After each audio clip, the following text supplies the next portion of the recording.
Hello, thanks for tuning in. My name's Stuart. I'm a classical record collector and I'm also buying quite a lot of non-classical at the moment, mainly because when I go into charity shops now, if I do see classical, it's usually something which is of completely no interest to me. It's very rare now that I see anything that I really want to buy. Obviously, I've got, a reasonable collection of classical records. I've been buying quite a lot in for the last 6 months, and I've got maybe, I don't know, 1,000 records here or something like that. And I mean, look, when you go and you see classics for pleasure, music for pleasure, and a lot of really sort of common records like Contour and other sort of budget labels, it's very rarely I just see anything I'm interested in. So I'm actually finding it more interesting to try and find 60s, 70s, and 80s sort of pop and rock and sort of interesting items. So I made a video a few days ago. I bought half a dozen records. One of them was this 10cc. This is a compilation of 75 to 77, and it's on Mercury label. It's got quite a good inner sleeve actually, because it shows a lot of other records, the covers from a lot of other records. A lot of it is easy listening actually. Hawaii favorites and I don't know, the Blue Diamonds and Fats Domino and yeah, but one of these is 10cc. It looks to me like Mercury uh, bought the rights to publish some of 10cc's music and put this album together. So it's not bad. I wouldn't say I'm a great big 10cc fan. I mean, obviously, I remember the great iconic single "I'm Not in Love," which is just right up there with some of the greatest songs ever released. Fabulous, fabulous song that is. Just sort of dreamy kind of quality to it, dreamlike quality to it, and great lyrics as well. Seemingly about a man who's trying to, I don't know, convince himself and his girlfriend that he's not in love, but all the evidence seems to point to the contrary. So yeah, that is a really great song. Now I listened to this. I'm Not in Love is on the first side. It's the last track on the first side. I listened through to, let's see, Une Nuit à Paris, The Second Sitting for the Last Supper, Flying Junk, and Blackmail.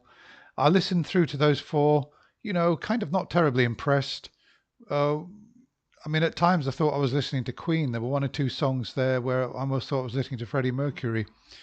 But so I wasn't really too impressed. And then I listened to I'm Not in Love, and I thought that side two would just be more of the same. And I wasn't going to bother listening to side two at all. I was going to put it away and move on to something else. But I thought, well, what the heck? I couldn't be bothered to look for something else, so I just flipped it over, listened to the other side, and sure enough, the next four songs, Don't Hang Up, Art for Art's Sake, People in Love. I mean, they're good songs, but they're not. I mean, they're not like sort of song like Baker Street, which when you hear it for the first time, you realize straight away that it's an iconic, great song. And I suppose it's unreasonable to expect probably to hear more than one song like that on any one album because it's just so rare to hear such a great. I mean, it's like expecting, every symphony to sound like Beethoven's Fifth or Beethoven's Eroica or Mozart's Symphony Number 40. It just doesn't happen. However, I was listening, and then this last song on the second side, it's a three-part song. It lasts about 12 minutes. It's called Feel the Benefit.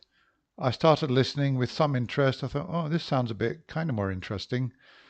So it's three parts. The first part is reminisce and speculation, then a Latin break, and then Feel the Benefit.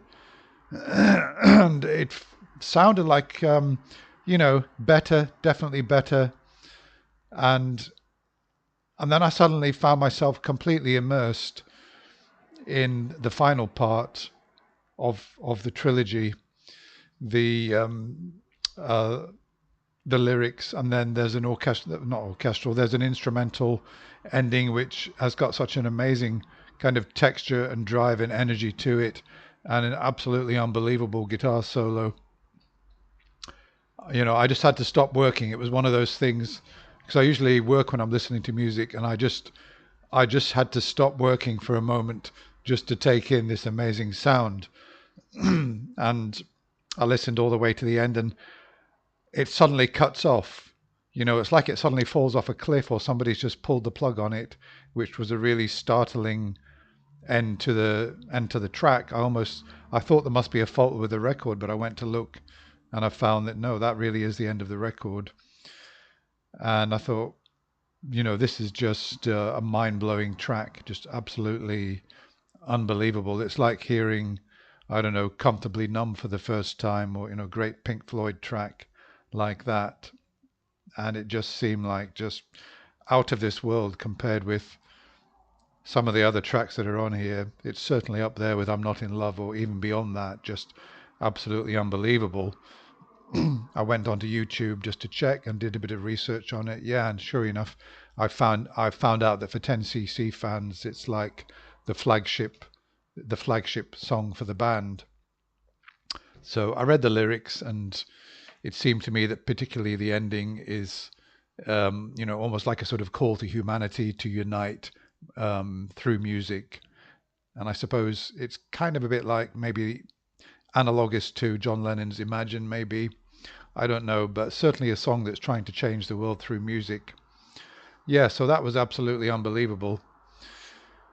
Um, I mean, that's obviously something that I'm going to keep, and I'll certainly treasure that.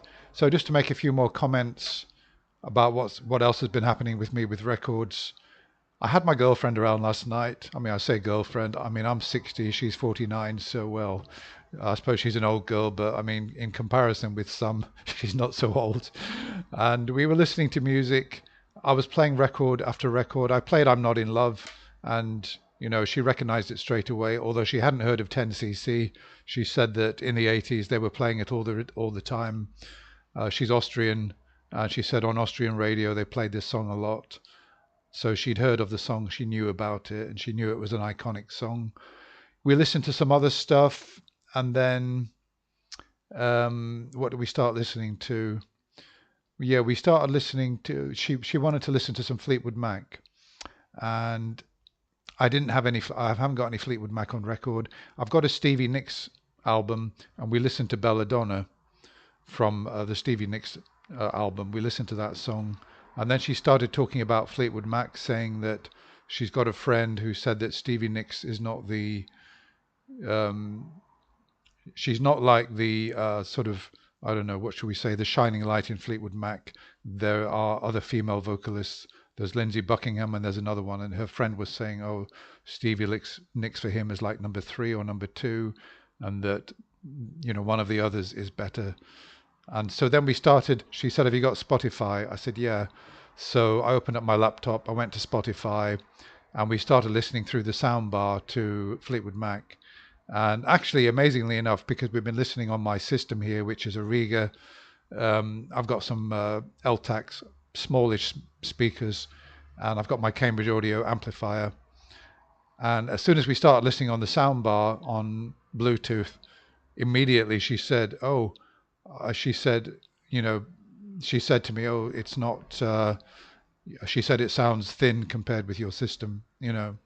Well, yeah, I mean, of course, and to be fair, when I'm feeding the sound from my laptop through into my amplifier through the MP3 socket, of course it sounds a lot better through that system, but all the same, I was pleased that she noticed the difference straight away, that there's no comparison between my system and listening through this Sony soundbar.